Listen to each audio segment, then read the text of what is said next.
RCF.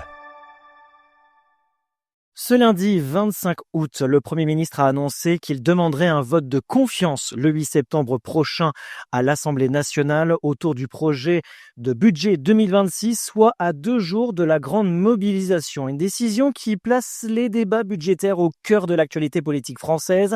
Pour en parler, nous recevons aujourd'hui Charles de Courson, député de la Marne et rapporteur général du budget de l'Assemblée nationale. Charles de Courson, bonjour. Bonjour. Merci d'être avec nous. Je cite « Nous sommes tous dans le même bateau », déclare François Bayrou lors d'une conférence de presse jeudi dernier et même le lendemain lors de l'inauguration à la 79e foire de Châlons. Une inauguration qui a eu lieu vraiment dans une ambiance assez électrique, assez mouvementée avec cette grande mobilisation devant la foire de Châlons.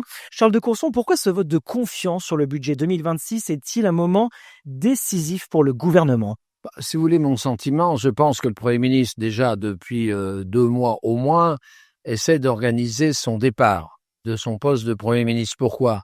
Parce qu'il est parfaitement conscient que le projet de budget qu'il avait détaillé le 15 juillet dans sa conférence de presse sera repoussé. Voire s'il engage la responsabilité du gouvernement, il y aura immédiatement une motion de censure.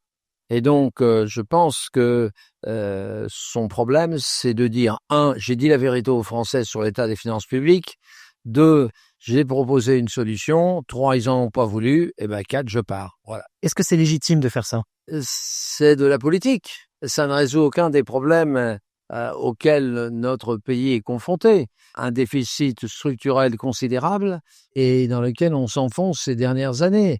C'est là où je voudrais quand même rappeler que François Bayrou fait partie de la majorité présidentielle, au moins entre 2017 et 2022, puisque depuis, il n'y a plus aucune majorité, et que la détérioration des finances publiques, elle n'est pas nouvelle, et elle s'est accentuée sous la présidence d'Emmanuel Macron, alors même que dans sa campagne de 2017, il avait expliqué que lui allait sortir la France de son déficit structurel, qui avait été d'ailleurs mis sous surveillance par l'Union européenne, et qu'il l'est de nouveau. La situation fait que François Bayrou risque de peut-être vivre ses derniers jours au poste de Premier ministre, les conséquences peut-être sur une dissolution, un nouveau remaniement, des conséquences assez compliquées. Charles de Courson, face à cette situation, est-ce que on peut envisager de votre part la fonction de Premier ministre ?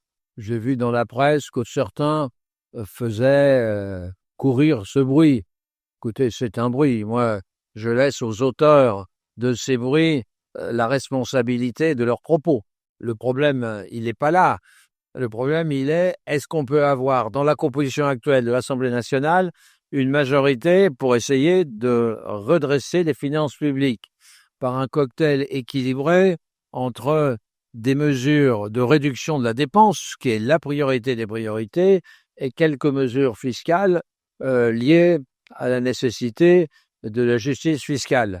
J'ajouterai un troisième élément qui est symbolique, c'est certaines mesures purement symboliques pour montrer que l'ensemble des responsables de la République française contribuent à cet effort.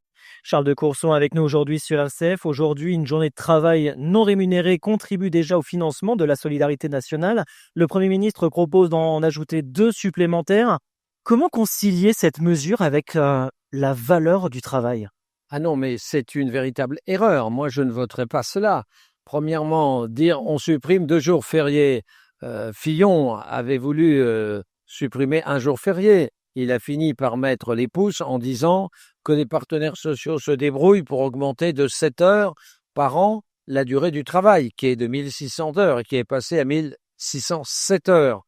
Et en contrepartie, on crée une cotisation sociale patronale supplémentaire de 0,3%. Donc, actuellement, à 2 jours, ça veut dire une cotisation sociale supplémentaire de 0,6%, cotisation patronale. Bon, autant vous dire que les entreprises sont enchantées d'apprendre ce genre de choses. C'est une erreur, cette affaire. C'est pas comme ça qu'il faut prendre le problème. Il faut prendre le problème en disant les Français, les jeunes Français sont ceux qui commencent à travailler le plus tard et les Français sont ceux qui finissent leur vie professionnelle le plus tôt. C'est là-dessus qu'il faut travailler, vous voyez, pour augmenter la richesse de ce pays. de s'attaquer à pourquoi est-ce que l'étudiant français commence à travailler plus tard que tous les autres étudiants de ce pays. Il y a des raisons, par exemple, le fait qu'on peut changer d'orientation une fois ou deux sans qu'on vous dise, écoutez, on vous paye vos études quasiment gratuitement, hein, puisque à l'université, c'est pas les frais d'inscription qui sont extrêmement lourds, sont parmi les plus légers de toute l'Union européenne. Et même chose à l'autre bout, mais pas du tout comme l'avait fait le gouvernement dans cette malheureuse réforme des retraites. Ce qu'il faut, c'est inciter les Français qui veulent continuer à travailler, de les récompenser à due concurrence de leurs efforts. C'est ça la vraie piste. Je rappelle toujours que l'année dernière, dans le régime général, l'âge moyen de départ à la retraite, 63 ans et demi, alors que l'âge légal était d'un peu plus de 62 ans. Donc on voit bien que ce mouvement, il était déjà lancé.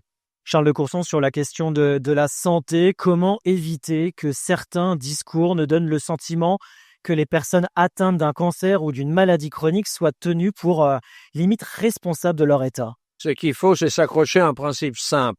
C'est un principe de responsabilité. Ceux qui ont des maladies graves, entre nous, il faut les soigner et les prendre en charge. Voilà. Qu'on s'attaque, par exemple, aux arrêts de travail abusifs, mais pas comme le veut faire le gouvernement, tout simplement en responsabilisant les entreprises, en modifiant le financement qui actuellement est totalement péréqué, c'est-à-dire que les bonnes entreprises qui ont des taux de 3-4% payent pour ceux qui ont des taux de 8-10%. C'est pas normal. Il faut faire une tarification du type de celle qui existe pour les accidents du travail. C'est-à-dire que si tu as beaucoup d'arrêts, tu payes beaucoup. Or, naturellement, les arrêts maternité. Et ça incitera, y compris le développement des primes de présentéisme. Toutes les entreprises qui ont mis en place des primes de présentéisme ont vu dégringoler de 15-20% leurs arrêts de maladie. Donc, on voit bien que ce qu'il faut, c'est responsabiliser les gens, y compris dans certaines dépenses de santé, mais sur des maladies bénignes. Voilà. Beaucoup de sujets à traiter, malheureusement, dans un contexte très compliqué. On le disait en introduction de cette interview, Charles de Courson, les prochains jours risquent d'être très mouvementés, très agités. Quoi s'attendre de ce mois de septembre pour vous, Charles de Courson? Le 8, je crois que la messe est dite. Le gouvernement sera renversé. Le 10, je ne crois pas à des manifestations importantes, on verra. Pourquoi? Parce que manifester contre un gouvernement qui a démissionné 2 jours plus tôt, c'est quand même un peu compliqué, me semble-t-il, d'expliquer aux citoyens qu'il faut venir manifester contre un gouvernement qui a démissionné. Bon, c'est vrai que c'est un peu curieux. Bien. Après, il y a d'autres dates. Au bout de combien de temps le président de la République nommera un nouveau gouvernement? Ou est-ce que le gouvernement existant expédiera les affaires courantes pendant des semaines, voire des mois? Et il y a le problème du projet de budget qui doit être déposé le 1er mardi d'octobre.